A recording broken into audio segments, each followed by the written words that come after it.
Alright, YouTube, we are back. The hooks are done. This we had a failed print on the S1. The gantry's still not level.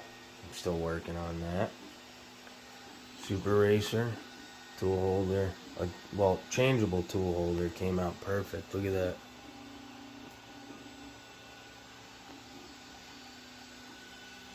And the gantry level came out pretty good. A little stringy. Just a new printer. I gotta get it tuned up. And this other wall mount holder's coming out good.